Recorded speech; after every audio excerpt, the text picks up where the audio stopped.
BIBA Conference 2025 brought together the insurance sector's top executives, and Insurance Business UK was on site to ask the industry's biggest questions.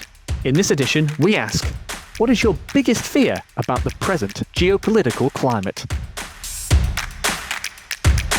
My biggest fear about the current geopolitical climate is certainly the view of D&I by people who are on the fence before. I think the problem is there's a lot of people who are very pro D&I before who are now too scared to talk about things. Firms have had to change their views.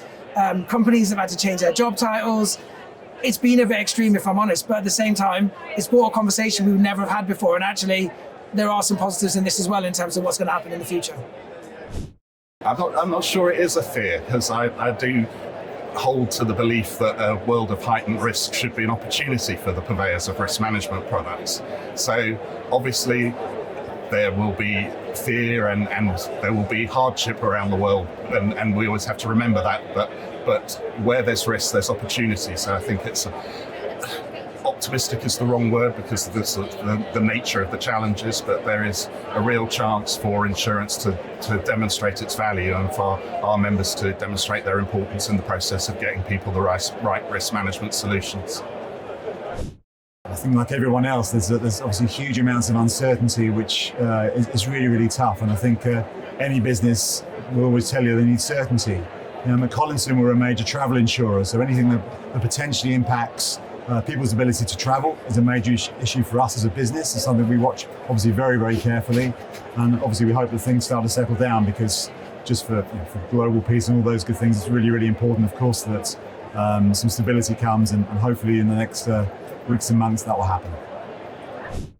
Geopolitics at the moment is in a period of flux, and what we're really worried about is increasing protectionism in the global market. The London market relies very heavily on being able to flow business across the globe. And what we're seeing is increasing amounts of that protectionism creeping in, not just in emerging markets, but also in some of the European markets. What that means is that the protection gap is only going to get bigger. And so from our point of view, we think it's very important that governments recognise that and don't erect increasing levels of protectionism. Very simply, it's the risk that it poses to our clients. Our clients are all in the product space, product manufacturing space in particular. If you take two prime examples, the war in Ukraine, the massive disruption to the commodity market, the supply chain, all of which affects our clients, create massive issues when it comes to how do they produce, resource, etc., and it creates an enormous challenge for them. And of course, tariffs. Tariffs will undoubtedly have an impact on our clients, forcing them again to look for alternative sources of supplies and components, all of which add up to an increased recall risk. And again, where we can hopefully help them. My biggest fear about the geopolitical climate is the dash for rare minerals.